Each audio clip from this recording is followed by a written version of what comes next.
I just want to say thank you all for the very warm welcome this morning. It's truly a privilege to be here with you all this morning. I recognize a lot of familiar faces from town meeting and Keep Natick Beautiful, and just from walking and working on the streets of Natick. So pleasure to be with you all this morning. Little bit about who I am. I'm a graduate of UMass University in Amherst and also Clark University in Worcester. And personally, live with my wife in the town of Upton with our 3-year-old golden retriever who keeps me active and keeps a lot of joy in the home. So I come to Natick. I've spent my entire career serving the public. I started out in my hometown of Holden in the engineering division, worked my way up to become a director of public works in the town of West Boylston, and then most recently in the town of Natick. And I am so very fortunate to come to the town of Natick. It's a once in a career opportunity for someone who's in public work, spent their entire career serving the public, to work for a community whose leaders strive and really do their best to serve the residents and improve the quality of life. And that's done by making the necessary investments. And we're so fortunate here at the DPW that the community supports all of our initiatives that we bring through to town meeting. We really are very fortunate here. And that just helps us to serve the community as best we can and meet the needs of the residents. So again, I'm truly grateful for this opportunity. A little bit about the DPW here for those folks who are not as familiar with the DPW. We have 5 divisions. We have the engineering division, which oversees special projects, capital construction projects, also does permitting and inspections. We have the water and sewer division, which provides potable water and sewer service to all our residents and businesses. We have the land facilities and natural resources division, and they take care of essentially everything that's green, school property, parks property, public building properties. And also they handle the tree warden services. We have the highway and sanitation division, and they maintain the roads and sidewalks and curbside collection of trash and recycling. Another big important role for that division is snow removal. And as you were all introducing yourself, I was sure to write down your addresses so that we'll make sure that your streets are cleared of snow this winter. Oh boy, there we go. And then also our 5th division is our equipment maintenance division, and they maintain and repair all of the town's fleet of vehicles and equipment. So think about all the vehicles in DPW, police, fire, facilities, all the equipment that's used on the parks. That division maintains and keeps that all running in top form. Some of our accomplishments this year. I've only been here for 7 months. Started in April, but we have accomplished so much as a department this year.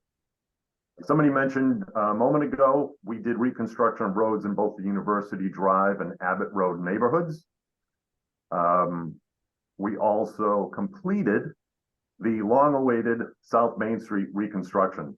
That project is one that when I got here was nearing the finish line, and I was fortunate to be part of the team that brought it across the finish line.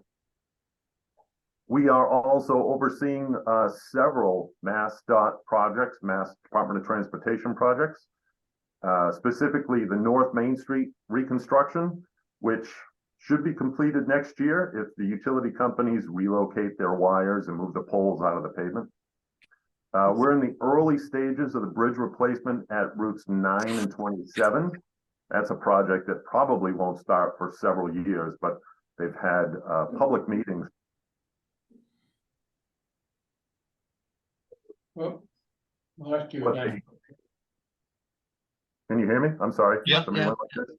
Yeah. You'd gone on mute temporarily. Sorry about that. Don't know what happened. And also the extension of the Cochituate Rail Trail from its current end ramp up to North Main Street at North Avenue. Some new initiatives. We are implementing an asset management software here at the DPW, and that tracks work orders and allows us to best manage all of our assets. So that's gonna serve both the DPW and the facilities departments. We started a CDL training. CDL is commercial driver's license, and that's training of our own employees so that they can earn their CDL license, which makes us more nimble, because then with a CDL license, those folks, they can drive our larger dump trucks. So that's something that we're very proud of here. DPW used to do that a number of years ago, but they got away from it, but we have reinstituted that, and we have 5 people who just earned their CDL license. And this Tuesday, we hope that the next 2 will also earn their license. They already have received the Natick Public Works newsletter. Again, something that used to go out a while back, but that has been reinstituted with the help of Jillian in our sustainability office. And that newsletter contains information on snow and ice operations, trash and recycling, the water supply, and just a lot of good information in there. And this year we presented to the select board our 55-year plan for water supply, which is unheard of for a community to look that far ahead into the future to ensure that it's providing adequate potable water to its residents. And then finally, it is a beautiful sunny day out there, but it's November 13th and snow is right around the corner. It's inevitable. We hope that we have a mild winter like we did last year, but I will say that we are ready. We have a full complement of drivers and contractors. Our equipment is ready to go, and we also have a full salt shed. So whatever Mother Nature brings our way, we'll be ready to treat the roads. And again, I did take down all the addresses earlier. With that, I guess that's a good summary of who I am and what the DPW is. We have nearly 90 folks here who are dedicated every day to doing their best to serve the residents of Natick. They truly are a dedicated team, and I'm just very fortunate to be part of that team. Well, that's a great overview, John. People can chime in with questions as they'd like. I know one initial one I've got, really just a minor thing. When you were talking about getting the CDL certifications, and the town had moved away from that, but getting back into it so the staff could drive the large vehicles. Who has been driving them before? Maybe I didn't understand exactly what you were saying. So of the 90 folks, I would say that well, probably 90% of them have their CDL license. But new employees, folks who didn't have that CDL license before, they now have it. So we're up to about, I would say, 94% of our employees have their CDL license. Wow. Many of them also have their hoisting license, so they can drive backhoes and loaders. So our staff is becoming more and more licensed, so that we're approaching 100% of our folks that are licensed to drive those bigger trucks. Is there a salary consequence to that? I mean, for an employee to get that license, and then presumably they're more versatile, but they can provide, they're more valuable to the town. Is there extra compensation for them by them doing that, or is it just open them to a wider variety of assignments? Or it's the latter. It opens them to a wider variety of assignments, and it also gives them the ability to move up in the organization, because as you get up into the higher levels, that does require CDL license. So what we're doing is we're taking folks who come in as a skilled laborer and positioning them to be able to move up into heavy equipment operators once those positions become available. Cool. Not seeing any other hands up yet, so I'll continue. I was really struck with your opening introduction where you really seemed to say that you saw it as a huge opportunity to work in Natick. At least with Sarah and myself, this this has been the community we've essentially been in our entire adult life, so we don't really have experience of how other towns and cities handle their managing their infrastructure. Is Natick really that unique? Or? I will say that we have friends who live in Natick, and every time I drove through Natick to visit them, I always admired the downtown with the forward-facing buildings. Clearly, there's been an investment by the community in the buildings that serve the public, the library, the town hall, the police and fire station, right in the center of town. And then as you broaden your view beyond just that Main Street section, you really see the investments that have been made by the community over the years to best serve the Natick residents and the businesses. So it was something that I always thought, boy, it'd be great to be able to work for the town of Natick one day. And sure enough, it came through, and here I am, and I'm living my dream. It's always great to hear feedback like that from someone at least previously outside the community. Brindley, you've got your hand up. Yeah, that is actually pretty great. I am curious about if there's, so this comes up because of monitoring social media. For instance, Natick Talks and Natick Moms Group, and also just from my own noticing and interest. I know a lot of people have been talking about cleaning of downtown trash cans and recycling bins after events. And I was wondering if there's any way for us to have us as individuals who support the DPW to have a better, more official response with regard to why sometimes it could take 24 hours, because a lot of people like to complain, and I usually defend the DPW in it, but I'd love to have a better response of saying, by the way, guys, it's Sunday, and or something like that. And then the second part of the downtown is I was a part of the recycling committee when we brought in the green wire cage bins for recycling. I've noticed that a lot of that has changed downtown, and now we're back to to a lot of the bins looking the same. And I'm wondering how that's affecting our contamination levels in those bins and how we handle that. And then I'll just go ahead and throw my last two questions out there and be done all at once. I've had several people asking me lately about the styrofoam recycling at the center. I know on our website, it still says, it currently says that we should be throwing it away. I was also part of the team that brought it in to begin with, because we used to have a facility that we could take it to. I know that facility closed, and I'm just curious if there's any looking into that anymore to see if the styrofoam that we're collecting at the recycling center can be recycled. And do the CDL licenses help with the sidewalk machine clearing? I knew for a while that we only had a couple of people who could run those sidewalk cleaner fantastic plows, and I'm just wondering if how that might be changing moving forward in the snow. Thank you. You remember all four of those, John? I was taking notes, but if I missed anything, don't hesitate to remind me. So downtown, I'm not familiar with any specific concerns related to downtown. So if there are specific concerns, and I have to admit, I don't follow the social media.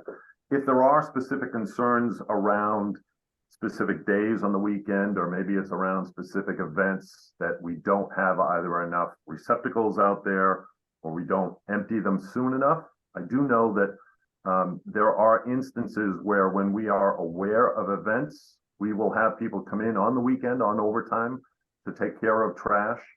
But if there are specific times that we need to reevaluate our operations, then we're happy to do that. So if it's not around specific events, please let me know. my information. I can share it with you afterwards, but let me know so that we can make sure that we address those concerns. I do want to give praise and thanks to the Keep Natick Beautiful folks. They do a great job of supplementing the work that we do.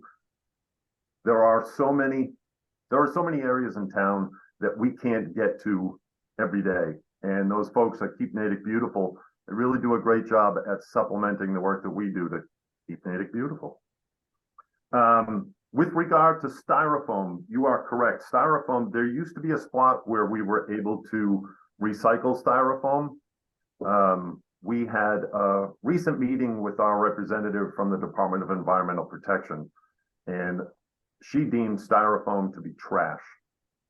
There are and far between folks or places that we can bring styrofoam to be recycled. It's essentially trash. Associated with that, we are looking at our recycle center and the operations there so that we can best serve the community.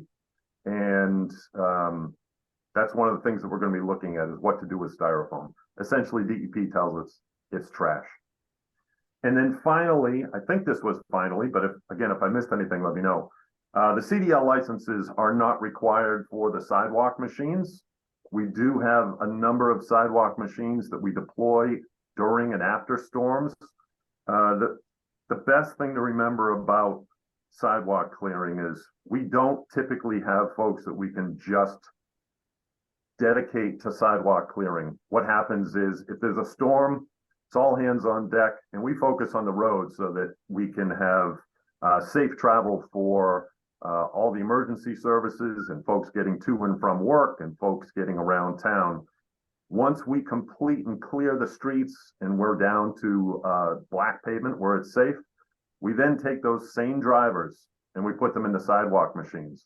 So they may have already been working 6, 8, 15, 20 hours. And then we put them in the sidewalk machines.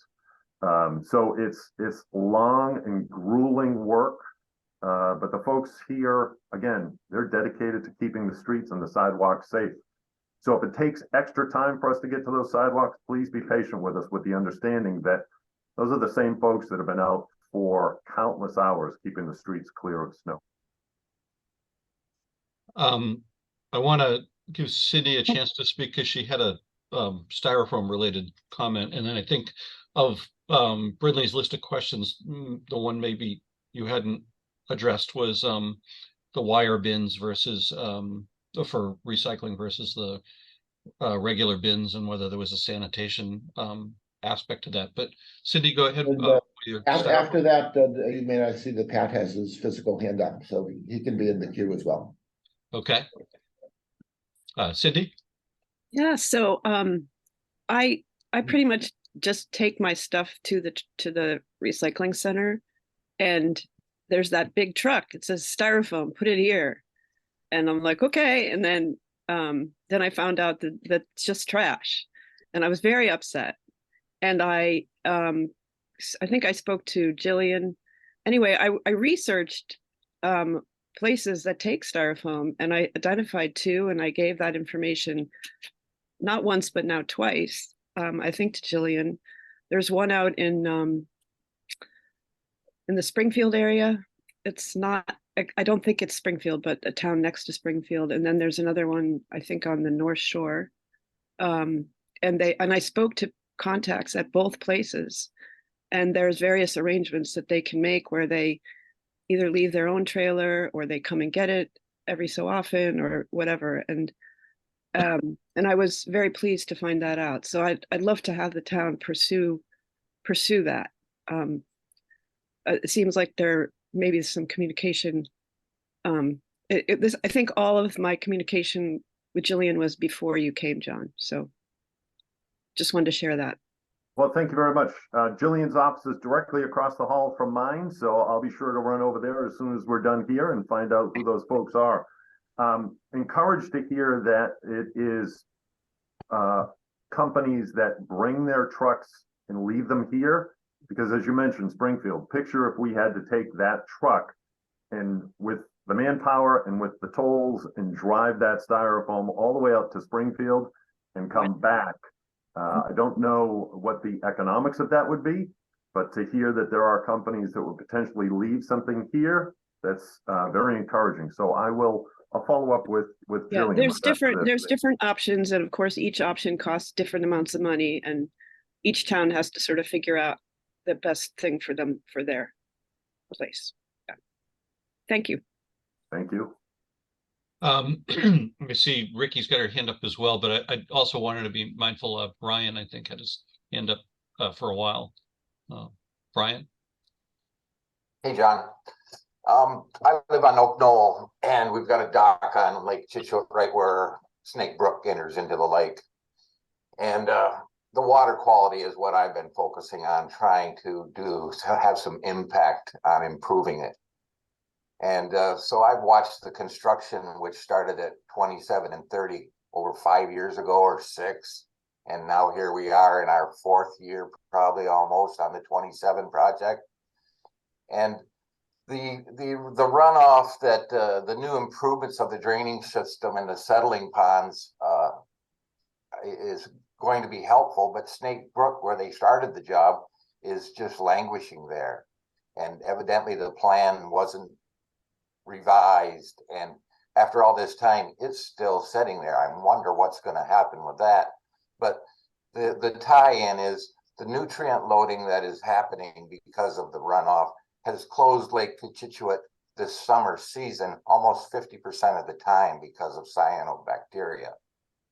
And that nutrient loading is coming from fertilizer and salts and sediments that's coming into the lake. And I see this winter season that coming upon us, you know, that you're stockpiled with a huge amount of salt. You've got a contract that's probably megatons, and everybody's loaded and ready to go after the salt. If you look around at the big parking lots at the malls and the big businesses, they are creating storage areas of salt. You know, they have these big piles that they're storing on site now. And I think the salt is a big contribution to the negative impact of our water quality. At Hammond Brook, as it comes in and meets Snake Brook, at times there's just this dead layer on the bottom 6 inches or a foot of stagnant, heavily salted water. And there used to be low salt use area signs along the edge of the lake, and there's even some of them up, but I don't think that has been taken into account in the general management, and most of the businesses in this area, along with the contractors that are working, seem to get out early and hard with an excess amount of salt, which, you know, everybody's kind of covering their liabilities, I guess you could see it as, but it's certainly not doing any positive impact to water quality. And if that focus could change and be a little more helpful to try to help the lake, which in turn is our drinking water supply, I think that's really worth the time and effort. So I'll leave it at that and just try to help and hope that we can all kind of focus on this water quality and nutrient loading and back off from salts and fertilizers and be a little more environmentally conscious of what we're dealing with, because having a lake in the backyard that you got to worry about the dog being poisoned by a cyanobacteria, along with the people that are using it, you know, their equity issues, it really ties into a lot of fundamental things, but water quality is the basis of our subsistence, pretty much.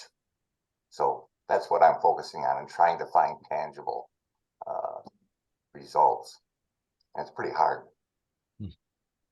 So you raised some excellent points there. Kind of working backwards, you had mentioned that it's our water supply. We have water supply is only from well sources, and our wells are not under the influence of surface water, and they're also, the water is treated. So an eye on the salt or sodium content within our wells, and we're well within, pardon the pun, we are well within the requirements excuse me, as set out by DEP. Couple of things related to salt use. This is New England. It's inevitable that we're going to get snow. As I said, we're ready. We've got a full salt shed. Couple of things related to how we apply salt. We pre-treat, or we treat the salt as it's coming out of our spreaders with a liquid product that helps the salt to stick to the roads better, so we don't have to use as much. Excuse me. It also helps the salt to be more effective at lower temperatures, again, so we don't have to use as much. And every year we calibrate our spreaders so that we're putting down the amount that's recommended for safe roads. And those are recommendations that come out of our Department of Transportation. It's a balancing act. Excuse me one sec. It's a balancing act to keep roads that are safe. We are a community that is not only serves Natick residents, but it's also a regional transportation through Natick. So we've got to keep those roads safe. We also have to keep them safe so that we can deliver emergency services to all our residents. So we check the calibration. We make sure that we're only putting out as much salt as is necessary to keep the roads safe. We unfortunately don't have any control over private, either residents or private businesses, and how much salt they may be putting on their properties. And then with regard to low salt areas, the DPW, we just had a conversation with the Conservation Commission agent talking about low salt areas and the impacts of salt to water bodies around us. We are stewards of the environment, and we take that very, very seriously. So we do all that we can to protect that resource. And then finally, what I'll say is that we are under a permit from the Environmental Protection Agency. It's called the MS4 permit, and that looks at all of our outfalls from our drainage system and the runoff from, and we have to make sure that it falls into limits that they set for example, for phosphorus, excuse me. And that requires us, as an example, to sweep some of the streets twice per year to make sure that we pick up leaves so that the leaves don't degrade and add to the phosphorus loading of the water bodies. So long-winded answer to say, we're stewards of the environment. We do the best that we can to protect those resources, and we strive every day to improve our operations. It does sound like it's quite the balancing act. On that, the storm drains on the roadways, there's a lot of them that are clogged with gravel.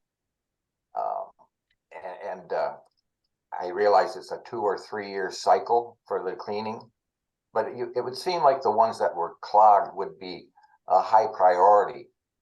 Is there anything in the works for taking on stuff like that, or is it just thrown into the regular maintenance cycle and they'll get to it when they get to it? We have several thousand catch basins across town. We don't know the status of all of those. Again, we clean a third of the town every year. So if you're aware of any of those catch basins that we either haven't gotten to in 2 years, or perhaps they have picked up more sediment. Again, we only use salt on the roads. We don't use sand. So if there are basins that are clogged, could be from local construction. But whatever the reason is, if you're aware of any, speak to me offline, and we're happy to go out and evaluate those and clean those out. Thank you. Thanks for that. I want to get back to Pat, who's there at MetroWorks, and then Ricky after Pat. Yeah, thanks. John, I was told by Bob Boyce, I think was the conservation officer there for a while, years ago. He said, yes, a third of the town catch basins get cleaned per year, roughly, or over 8,000 of them, I guess. And they put a little green paint on the ones that have been recently cleaned. I think they still use that signal system, I guess. I think part of the problem too is that the homeowners need more education about, how much fertilizer and stuff they put on their yards and lawns. That's going to take time, I think, because people are, and even in my neighborhood, people are very adamant about killing every dandelion that pops up. So there's a sort of a built-in bias to overkill and use more stuff on lawns that should be done. On the recycling thing, yeah, my question, and I've already addressed it with you about the green cage bins, how at one time there were over 100 or so all over town. But I know you're developing a new strategy and so forth. One thing that I'm noticing in West Natick, though, I thought I'd ask you folks about it. I don't think people really understand, or they're not well enough educated about what to recycle. And I noticed the little brochure pamphlet or mailing you just did. It did have a pretty good section on what to put in the mixed recycling bins and what not to. But out in the parks and fields, yeah, that was very clear. But out in the parks and fields, I don't think it's as understandable or as well presented or something as clearly as it might be. So that we get a lot of trash. We even in our little 60-some units all over, we'll get some trash in our cage bins too. And I noticed in West Natick, we're real close to Framingham, there are a lot of English as second language people using the fields and parks and soccer and all kinds of stuff. And I think we need some signage that would probably be in Spanish and Portuguese or something like that to help people understand what to recycle.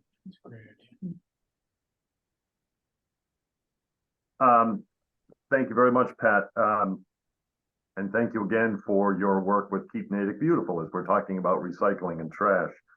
I think that you make a great point about our signage, and maybe if we move to something which is a little more graphic in nature, so that there are items that are shown with check marks next to them, which are allowed, and then items that are not allowed. That might be something that is more understandable to everybody. So that's something that we have to look at. So thank you for that. Thanks, John. And yeah, that's a really good point about making it as accessible to understandable to as wide a range. Ricky, you've had your hand up. I did. First of all, I'm Ricky Ball, a 63-year resident of Natick. Sadly, no longer, but I still care about the town. And welcome to Natick. And you sound very impressive. Let me just say that. The reason I raised my hand is when I lived in Natick, I used to collect my cardboard. And periodically, sometimes Carrie would help me and take the cardboard down to the recycling center. And I always felt good because I know the town got paid for, we weren't paying to get rid of it. The town actually got money for the cardboard. Nowadays, so many people are getting more packages delivered through Amazon.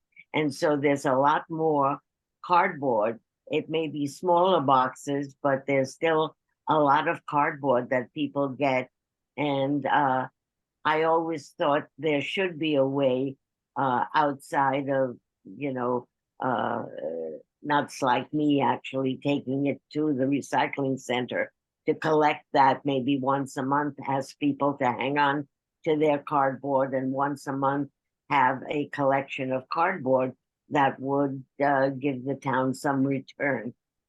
The other issue that I think about a lot is reforestation, being able to replant trees and to plant trees for an ecological reason, to redress some of the balance in our carbon footprint, there are areas that are blighted that could stand some trees, and I don't know if there is a program that addresses that. I always there's a tradition amongst in the Jewish community anyhow that goes back years and years about planting a tree on an occasion. I have certificates going back to 1945 when trees were planted in Israel on my birthday or something like that. And I think it's a lovely tradition, and it's something we can adopt here for occasions. If you want to get a gift, plant a tree for the birth of a new baby, or a wedding gift, whatever. But have a way of recognizing occasions that people can, as a gift, pay. I don't know what it costs to plant a tree, but I think it's something that's a lovely way of underwriting planting new trees.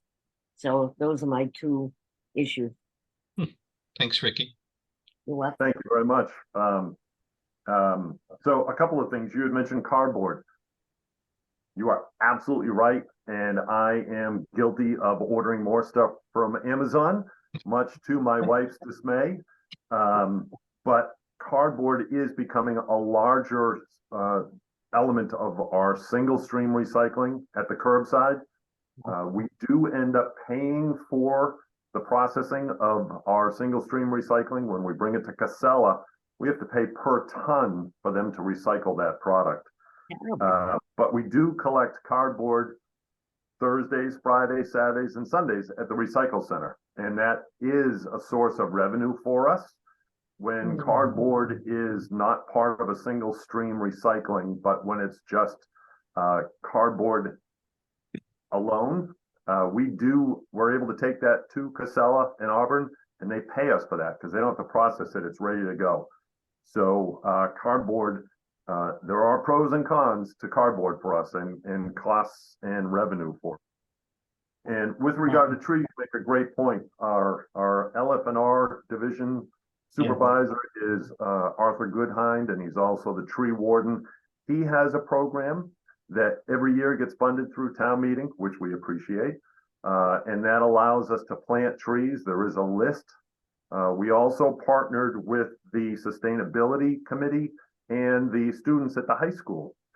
There's a program there to be able to plant trees as well. So we are in alignment in our love of trees and the benefits of trees. So we do have two programs, not to say that we can't have more and do better things. For example, the recent reconstruction of roads in the Abbott and University Drive neighborhoods. We are offsetting some of the trees that unfortunately had to be cut down to facilitate that construction. We are replanting trees on folks' private property to help offset the trees that we had to cut down. I'm glad to hear it. Yeah, thanks for those answers. A number of people have comments or questions. Two at MetroWorks. Let's take Carrie's question and then Bill's, since he's there, and then we'll go back to. I'm going to defer to Bill because you have a question about the cardboard. Yeah, while you're talking about cardboard, John, while you're talking with Jillian, I think publicizing the fact that the town can save money if we take cardboard to the recycle center versus putting it in our bins. I've always put it in the bin. I'm going to now separate it and take it down once a week. A lot of people will do that if Jillian puts it in a newsletter. So just a thought that might help the town and us. Good point. Good point. Actually, Carrie, before you ask, just one more follow on to that question. Are there other things that would be better for us not to put in single stream, but to take directly that would be more better? Plastic bags. Well, plastic bags are, they're essentially trash, and that's what DEP wants them to be, is trash put into the trash stream, because when they get into the recycling stream, they become a contaminant of the recycling byproduct. It makes the recycling more expensive. As I said, we're already paying for the processing of recycling, and as more contaminants get in there, it becomes less valuable, and we have to pay more.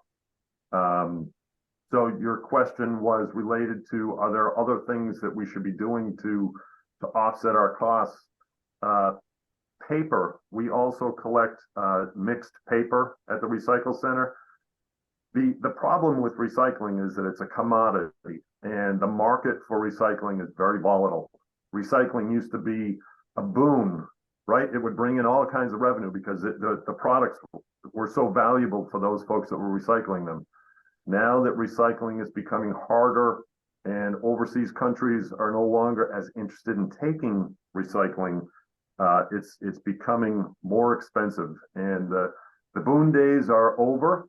We're now paying for processing of single stream recycling, and the revenue that we get from paper and from cardboard is going down. So I would say that in general, the community does a very good job with its recycling. So I wouldn't change our habits too dramatically. I keep doing the things that we're doing. Again, cardboard and mixed paper products out of the recycle center, there is a little bit of revenue stream that does come in from those. Okay. Thank you for clarifying that. Carrie, you. Thank you. First, I want to acknowledge Ricky and for all the years of service you paid here in Natick. I was happy to be her cardboard and miscellaneous paper recycling guy. I guess it's in my blood. Back in '86, when I first moved to Boston, living in Alston, I was getting a newspaper delivered, and I had this stack of newspapers that grew off my floor like Jack and the Beanstalk. And I called a bunch of places in Boston to find out where I could recycle it, and there's no recycling in Boston. And finally, somebody said, well, Watertown does recycling. So in 1986, I started volunteering there. And then my name got on the mail list. And in 1989, I got a phone call from Amy Perry at Massburg, the solid waste coordinator, and saying, we're trying to start curbside recycling Boston. Would you like to join? So I became part of that group in August of '89. And we finally got curbside in November of '94. So it's been near and dear to me for a while. But one quick question about the styrofoam, and I always thought that the block styrofoam, the big packaging stuff that came with television, stuff like that, was fairly easily recycled, but not the stuff that you get your little trays from the supermarket with chicken and whatever stuff. Just a quick question about that. But I really want to find out is, I live on Pond Street, right at the corner of Elm, in case the trucks start going, and my driveway's off of Elm, and sometimes it's almost impossible if there's a lot of slush on the road to get up that hill. My neighbors have given me lots of praise for taking my snowblower and kind of cleaning off Elm Street to get up that hill there. But wanted to find out what is the project on Pond Street's going on? They're digging up quite a bit. I guess it's utilities or something. But a more important question is, will they repave it after that work is all done? One final question. This is really a pipe dream. Having lived here 20 years and having to go down towards CVS and Speen Street, as you probably know, quite often the traffic can be backed up literally to the dog park. And I was wondering, I asked Paul Joseph this question one time and gave me an answer which I can relate to you, but would there be any way to get CVS through eminent domain to sacrifice a part of their front yard to make a third lane so you could just turn right there? It's insane. Paul had told me that there's bodies of water at 3 of the different corners, which I'm sure presents some kind of problem. But if that intersection could be alleviated, and right now it needs some work because there's so many bumps and stuff there, it's chaos there. Is it a county road? Is there any hope that could ever fall under the same category as Route 27? So you mentioned 2 things there. One, block styrofoam. When the town used to have a vendor that would take styrofoam, we would take that big truck, we would drive it down there, and we would have to go through piece by piece of the styrofoam out of the truck. We'd take out a piece that was either too small or not the right quality. that became trash. If there was big block styrofoam, then we put it in a separate bin and we'd get half a cent for it or something like that. So I think that it's probably easier for those folks that do recycle, as was mentioned earlier, there might be 2 in the state. Might be easier for them to use the bigger block styrofoam, maybe because of the content of styrofoam per piece. I don't know.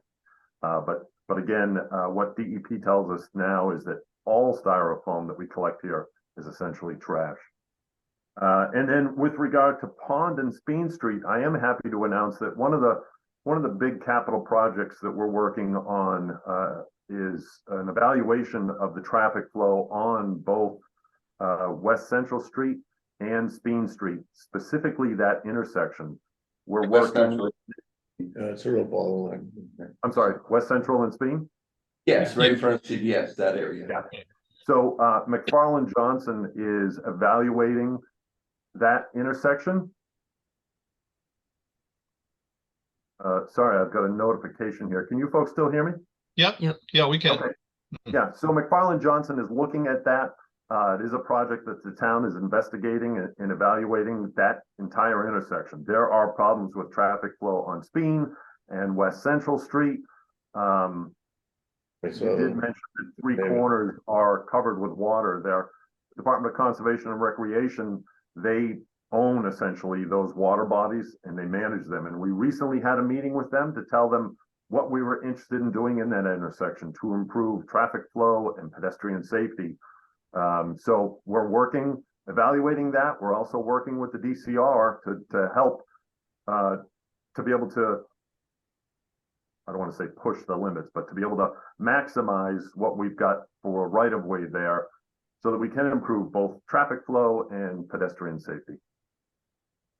Well, it's great to hear you're working on that area. It's been a problem for a lot of us. Having been hit at that intersection by somebody crossing a line and coming out and getting my COVID shot, trying to turn there, and somebody crossed the double yellow line and hit me. So I applaud any effort to improve that intersection. So it looks like we got numerous hands up. We've got Cindy and Sally and Rick and yeah. Cindy, I believe you're first. Yeah. So just to follow up first on the mixed paper, I am unaware that there's a mixed paper bin at the recycling center, and I have always had my own paper recycling, and I was giving it to my mom who lives in Weston because they had a dedicated bin for mixed paper, and they have suspended that. And so now I schlep it over to my brother who lives in Dover. Because I don't put it in my blue bin because I keep it in a, brown paper bags. And why would I put a brown paper bag full of just paper into something where it's just going to get all mixed up? Exactly. So maybe you could just double check on that mixed paper thing. That's number one. And the second question or comment I have is about C-Click Fix. And you said to Bill, I think it was, that if he had a storm drain, if he should just be in direct communication with you. Is C-Click Fix? I think storm drains is one of the items there. My bigger question about C-Click Fix is I've put in a number of issues and I get messages every 6 months saying, has your issue been resolved? If it's not, please keep it open. And one or two of them are 3 years old. And I'm not, and the first reply is, we're going to investigate the issue. I'm like, okay, great.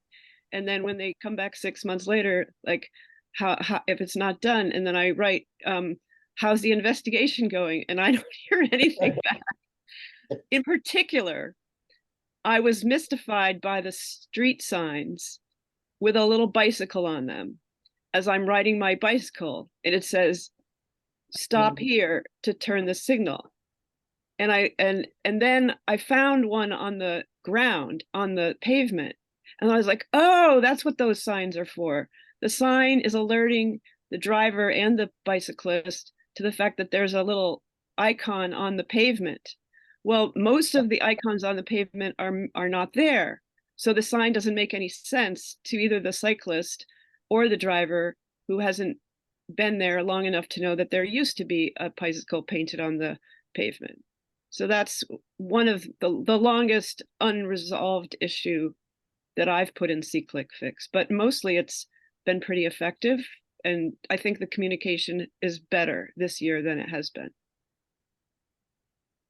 Thank you very much. If I misspoke about the paper at the recycle center, I apologize. But my understanding is that we have 2 compactors for cardboard, and then that there are roll-offs next to those for mixed paper. So There's again, single that's something. stream. The 2 big bins, there's 2 cardboards, and then there's 2 huge containers that are single stream. They say it's the same as your blue bin. Okay. And then there's the styrofoam truck. I apologize for misspeaking. With regard to C-Click Fix, as I mentioned earlier, one of the initiatives we're doing is we're bringing in an asset management program. And what that will do is it will take C-Click Fix and it will automatically turn any C-Click Fix comments into a work order. So C-Click Fix is a wonderful concept, but it does have some limitations. So we're hoping that this new asset management program will improve that so that, again, turns it immediately into a work order and it won't get lost. And with regard to, again, I offer everybody to either email me or call me here at the office. My email is jwesterling@natickma.org. You can find it on our website. And the office phone number here is 508-647-6552. Again, available on our website. But if there are issues, like you said, about the pavement markings that have faded, let us know. We repaint all of our center lines and fog lines every year, and we try to paint all of our crosswalks and stop bars every year. But if there are some that we miss, don't hesitate to reach out. That's why we're here, to be responsive to the community and its needs. Thanks, John. Sally's been very patient with her hand up for a while, or at least her digital hand. Sally? Hi, good morning. Thank you, John, for your presentation and your integrity and your good spirit. I'm concerned about, I've become more aware of our large apartment facilities, our large condominium. I'm thinking like Natick Village and Deerfield. And at Natick Village, their trash situation, their disposable, is really amazingly odd. How does DPW interface with these large complex villages and their trash? Do their trash go to an agency, or do they interface with you, or what kind of controls or guidance can you give some of these large units and the way they take and trash, because they are not doing recycling, by the way. I'm just wondering what your thoughts are. So that's a great point, Sally, and thank you for your help with Keep Natick Beautiful. I know that you are integral to the operations there. There are many, not only large apartment complexes, but also smaller complexes, smaller condos, for example, that in their approval process, they are required to manage their own trash and recycling.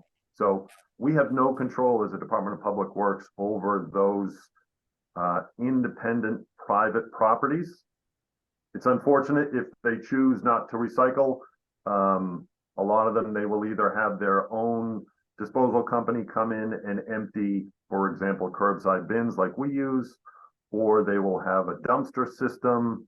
But if they choose not to recycle, there's not a lot that we can do. And I suspect that for them, it becomes a monetary issue, and they have to look at their bottom line, and they do the best they can. Again, I'm speaking way outside my range of authority here and responsibility. But again, there are some that under their approval, they have to manage trash and recycling on their own. If I could follow up on that just for a second, and then we'll go to Rick. So if if we as concerned citizens are thinking that they're likely not living up to what they agreed to in their permitting process, who should we report that to? Well, if they're not living up to what's required, they would have trash overflowing. But the permitting comes out of the Office of Economic and Community Development. So if there are concerns about a specific project, I would go straight to them and say, hey, in the approval, what was required? Here's what they're doing. Here's what we're seeing. Okay. Thank you for that. Rick, I know you had a question in the chat, but maybe you've got more than that too. So you can restate that one if you still have that as an open question. You're on mute, Rick. You got to come off. Thanks. Yeah, lots of questions, but I'll follow up. And first off, I missed the introductions. I'm sorry. I'm Rick Devereaux, and I'm a newbie to KNB, which I think is terrific. So my question in the chat was about poop. So you'll see that later, and I don't need an answer now. I know it's. I talked to Pat about it, and we talked. But I did want to. I moved here about 6 years ago to South Natick Hills, and shortly after that, this is a compliment, by the way. I learned that South Main was going to be completely redone, and I was like, "Boy, what did we do?" Our access out of the place, and you know. But it's. I know you're new to it, but it's been wonderful to see it finished. The guys did a great job on it. And I've noticed just since the painting that there appear to be 4-foot bike lanes on either side of the road, which is something I was dreaming of, but I thought I was too late to the party. And I wondered if those were going to be marked and, with a paint on them and so forth, or whether they're even actually bike lanes. And I haven't looked to see just how far into town they go. That's my next observation next time I get out of here. Do you know about those? First of all, thank you for the compliment. I appreciate that. I'm just coming in at the tail end of that project, which I understand was long in its duration, too long. The primary issue there was that the utility companies hadn't relocated their wires to the new poles. They didn't remove the old poles, so we couldn't have our contractor pave it. What we see out there are wide shoulders for bicycle accommodations. They are not bike lanes per se. They're bicycle accommodations. They are a wider shoulder to allow for folks that are on a bicycle to travel more safely. What you'll see across the intersecting streets, there are 2x4 with a space, 2x4 with a space of painted green areas. And that's to help a visual for those folks that may be riding a bicycle to see where that continues across the intersection. And it also helps people that are pulling up to the intersection from a side street to know that, hey, there's something different here. What should I be looking out for? So that stretches from the Sherborne Town Line up to Cottage Street, which were the limits of the South Main Street reconstruction. Right. I will say that McFarland Johnson is an engineering company that, as I mentioned, is looking at Speen and West Central. They're also looking at Main Street from North Ave to Cottage Street. And they're holding public forums and public input sessions looking at how that corridor can be improved. We've done South Main Street. Mass DOT is doing North Main Street. So that section in the middle, that is the gap between those two projects, is currently being evaluated so that we can look at how to best improve that roadway section in the Yeah, I was aware of that. That's terrific. Would an actual bike lane have to be wider than 4 feet, or what would be the reason not to be an official bike lane? I guess that's a question I have. So as a cyclist myself, I always look for safe roads to ride on, and the fact that a wider shoulder was placed in there, that helps a bicyclist to feel safer. There are certain requirements when you paint, when you designate a bike lane. There are certain things that have to be in place, certain design criteria, annual painting and sweeping and maintenance of those. For whatever reason, that was designed 4 years ago, maybe at this point, maybe 5 years ago. For whatever reason, it was chosen at that time to just have a shoulder and a bicycle accommodation as opposed to a bike lane. I don't know the reasons behind that, but I will say as a cyclist, it is a safer path for riding on a bicycle. Thank you. Is that, not to go on too long on that, but is that something that would be a budget issue that you could look into and get back to us? And I'm speaking after I was just hit from behind by a bicycle, not in Natick, not even in this country, but in a country that organizes their lanes very efficiently, Holland, except when it gets to little, side things by canals where you're on dirt with pedestrians and so forth. So anyway, it's kind of a bad accident, but I'm getting better.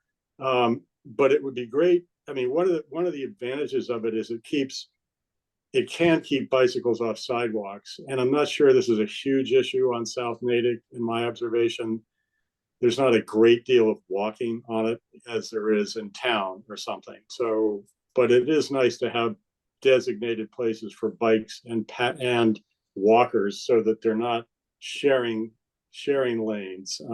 So I'll leave it at that. You don't need to respond, but just as a last thing, there's several of us here on, Sarah, Hannah, Doug's wife, Bill Ramage, who may have introduced themselves as being part of Eco Natick. And as you're new to Natick, I just thought I'd make sure that you knew we existed, and where we exist is sort of in a liminal space between Jillian's Sustainability Committee, Sustainability, department, now that they're two people, and the Sustainability Committee and the public, and to some extent, DPW. So in the future, we organize Earth Day every year. Jillian kind of turned that over to us, and we have a website. And our main purpose of the website is to interface with people, to let them know about events and to share actions that they do. And I think one of the things we could do, and I'm thinking about it, so I'm thinking we should follow up with you to figure out how we can help publicize actions that, for instance, going to the recycling center to take your mixed paper and your cardboard. If that's something that an action person could do, like me, and say, okay, I'm going to stop putting it in my, recycle bin, and I'm going to take it down. It's easy. I'm right down the road from you guys. Last thing, just I want to compliment the recycling staff. I lived in Needham for 35 years, which has a big recycling area. And the staff there was minimal, surly, and generally unhelpful. And, I'm pretty friendly. And I got to say, I love going to the recycling center. And we could tell stories about that. They're just friendly, helpful, and, it's unbelievable. I mean, it's the highest service place imaginable, and it's a total shock coming from Needham. So don't lose any of your side. They're young. Some of them have been there for 35 years. I mean, it's awesome. So great. Keep it up. That's what I'd say. So thank you for the compliment, Rick. So you mentioned a couple of things. One of the reasons that I wanted to come here, well, two of the reasons, primary reasons. One is the reputation that the Department of Public Works has, and I got that from our friends who live in the community, that they are helpful. They go out of their way, and as you said, they're courteous. They're very helpful down at the recycle center, which I know is a great touch point for the DPW and the community. Everybody seems to go in there with, now we've seen huge amounts of cars coming in with their leaves, cycling. So I truly appreciate the compliment there. The guys, they do a great job. And the other primary reason for coming, or my interest in coming to Natick, is the fact that there are so many volunteers in Natick. You had just mentioned Eco Natick, which is great to have. There aren't many communities that have something like that. We mentioned Keep Natick Beautiful, and there are so many groups that help to support all of the work that the local government does, the DPW does, but it's great to have that community support, and that shows a love for the community and an interest in making it a better place to work and to live. One thing back to the bicycle. Sorry to hear about your accident. I hope that you are healing and getting back to 100%. But there was a recent law that was passed which requires motorists to keep 4 feet away from, I forget what they characterize them as, but to keep 4 feet away from when passing either a runner, a pedestrian, a cyclist. And the state did have a program where they were giving away signs for communities to be able to erect. And we did apply and we did receive signs. So we're posting those around town to help remind motorists, you're sharing the road. Cycling is not the safest mode of transportation. So when we can, like South Main Street, we put in accommodations to help make that transportation safer. Thank you, John. That's good to know about the signs. I'd heard that legislation. I know that Pat's got a question, but I want to just ask Bunny. I keep seeing the hand go up and down. Bunny's iPhone. Do you have a question? You're currently on mute. If you want to come off mute and ask.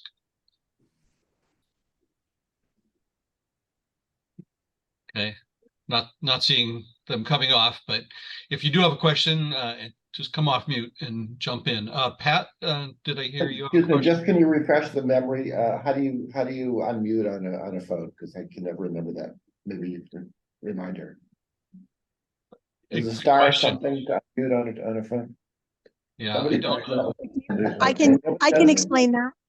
I'm happy to explain that. If you touch the screen of your phone while you're on your Zoom, it should bring up a bar at the bottom of the screen. And in that bar on the left, there will be a little microphone icon. And if you touch that microphone icon, it should unmute you. Great. Well, hopefully Bunny is hearing that. And if they do have a question, they can unmute. But in the meantime, Pat, if you can hear me, I've lost my audio again. I'm going to go out and come back. Okay. Yeah, we're hearing you, but you're not hearing us. Yeah. Yes, I was going to mention. You mentioned the recycling markets shifting around and not being what they once were. But I have gone online and watched a few of the videos from these MRFs.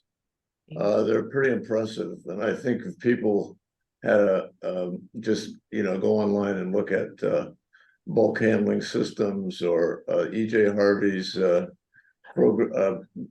facility out there in Westboro, they get a sense for how important it is to recycle, because these places are absolutely incredible.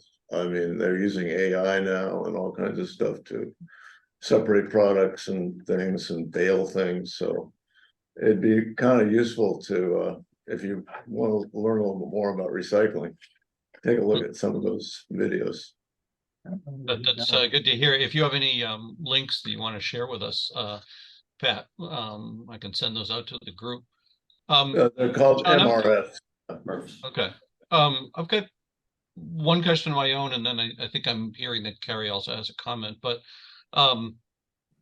you had mentioned earlier that you personally are not on social media. I think it was in response to Brinley commenting that there are a lot of local Natick-oriented Facebook groups and probably other sources too, where folks are very free with their input about town services and everything going on in town, and it does seem like a useful input mechanism. And I guess I'd like to just ask you kind of a big picture question.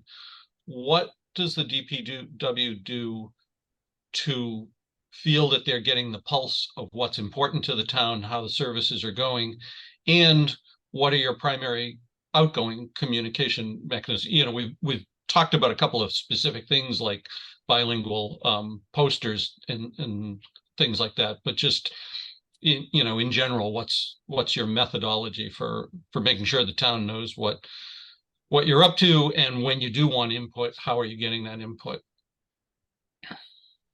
So, as I said before, Natick is unique in a lot of aspects. And one of the other unique areas, we have a communications director here, which a lot of communities don't have. And the Department of Public Works has been working with the leadership and with the communications director to improve as best we can the way that we are getting our messages out. Couple of ways that we do that.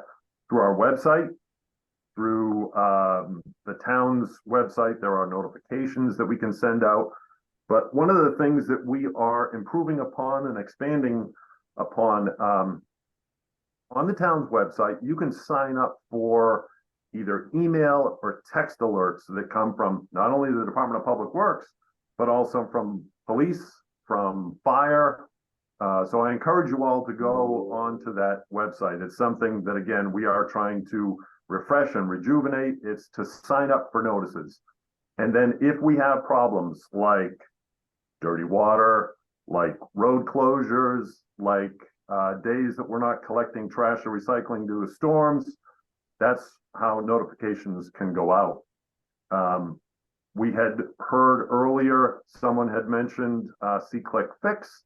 That's a way that we receive information in. Our phones ring when there's issues with anything that we need to address, and we appreciate all of that input. As I mentioned, we can't see everything all across town, so we rely on our partners who are residents and business owners to let us know where we're either falling short or we need to pay attention or something needs our immediate focus. So those are the ways that we both disseminate information and we bring information in. Thank you. Thanks for that. Sarah. So first off, I just want to say, sort of echo what other people have said. In my years here and, various interactions with the DPW, folks have been prompt and courteous and thorough, and I really have good things to say about them.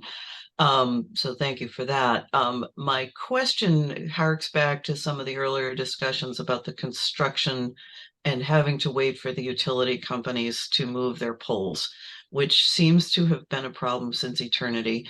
And I know years ago on town meeting, there was actually a warrant article, which I believe passed, to try to give the town some more teeth in dealing with the utilities of, letting the town fine them for certain, if they don't get stuff done. And I know all that has to, everything that goes through town meeting then has to go through the state government to be approved that, we didn't do anything that's not up to snuff or whatever.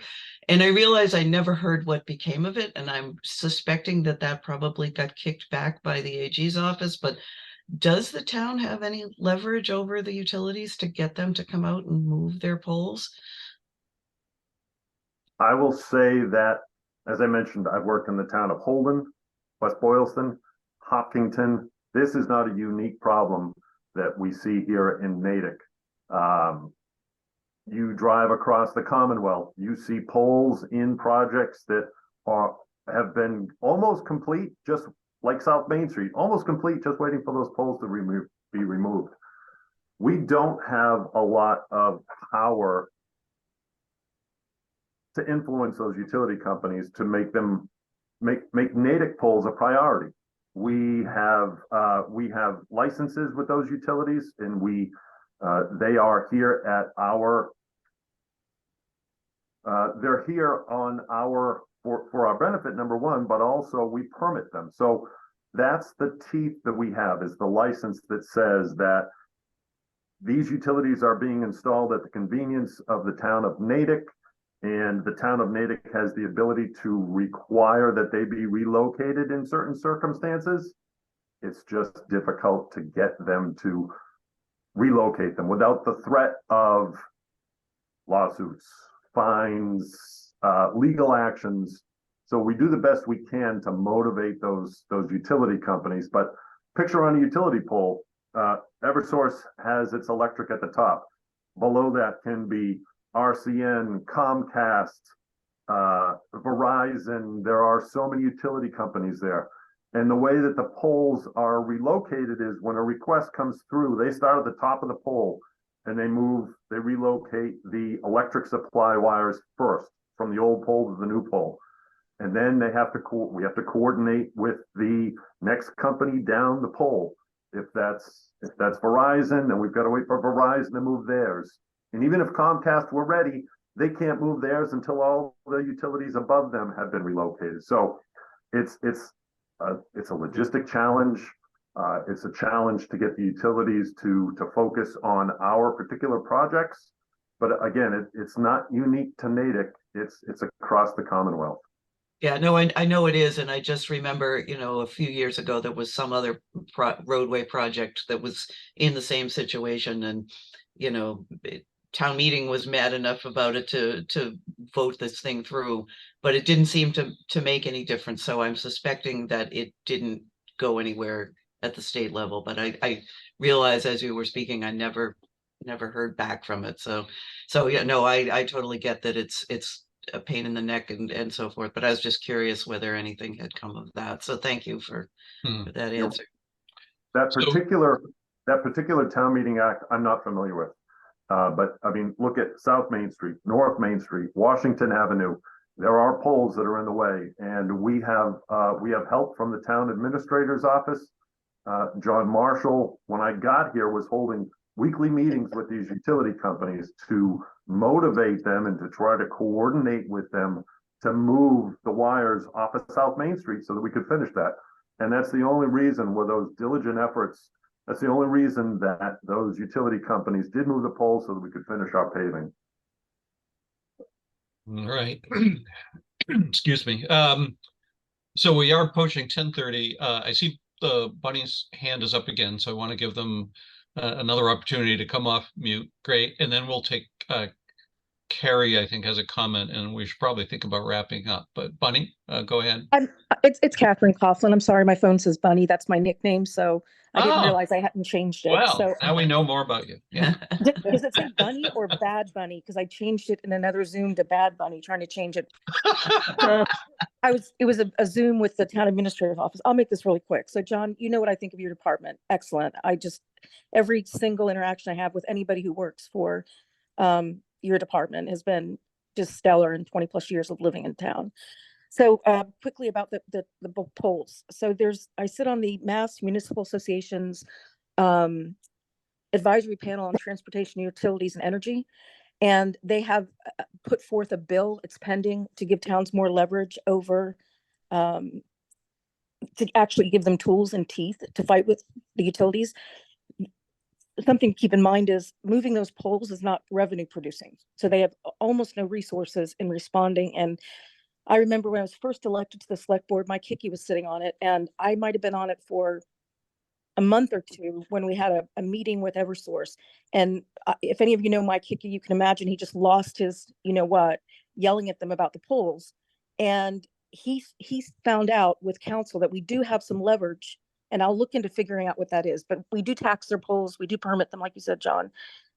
There's a pending bill that'll give us more teeth, but there is something we can do. I think we have to send a certified letter to them, and within 14 days or X amount of time, if they have not complied, then we can start levying fines.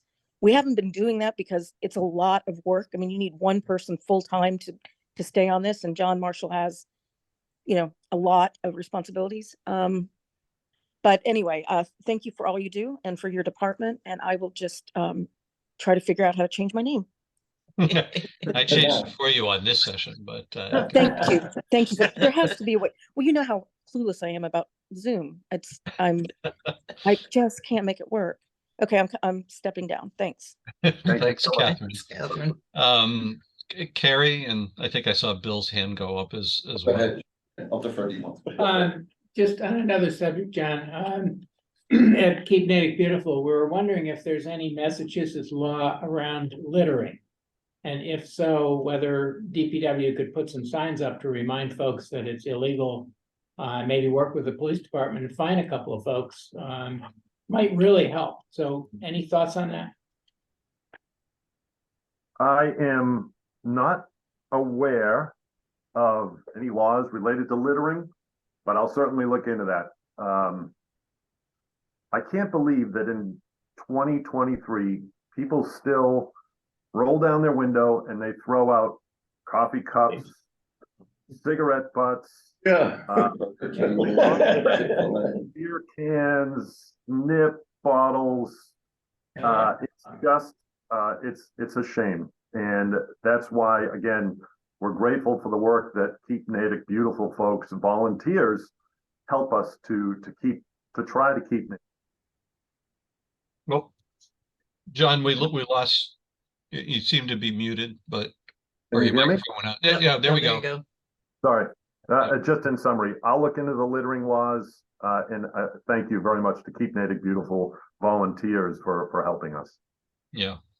Well, those are very fastidious people. You should see the inside of their cars. They're pristine, you know, no, sorry. Lame, appreciated humor. Yeah. So I was just gonna give if I could, you mentioned Eco Natick, a great resource here in town. I want to give a little shout out because we have a receptive audience. We've done 2 repair cafes in Natick thus far, Background Earth Day this summer. We have a third one coming up, first Sunday in December 3rd from 1 to 4 at the Natick Community Center. If you have any broken lamps, appliances, small furniture, sewing, blade sharpening, things like that, just put that on your calendar. And if you know of any handy people who might like to help out, you can email me, natickrepaircafe@gmail.com. Thanks, Gary. Thanks for that sponsored ad there. Brindley, let's take your comment and then let's try to wrap up. John probably has a full day of work that's now an hour and a half behind. So I just wanted to give everybody an update for the Charter Commission Signature Committee. We have created a community information Zoom session for tomorrow night. We'd love to have anybody participate that is interested. We could use some more help gathering signatures and working towards getting the Charter Commission question on the ballot. So if anyone's interested, please reach out to me and I'm happy to send you the Zoom registration link. We'd love to see you guys there tomorrow night at 7. Thanks. great. Thank you for that, Brindley. So John, I want to thank you again for spending all your time with us this morning.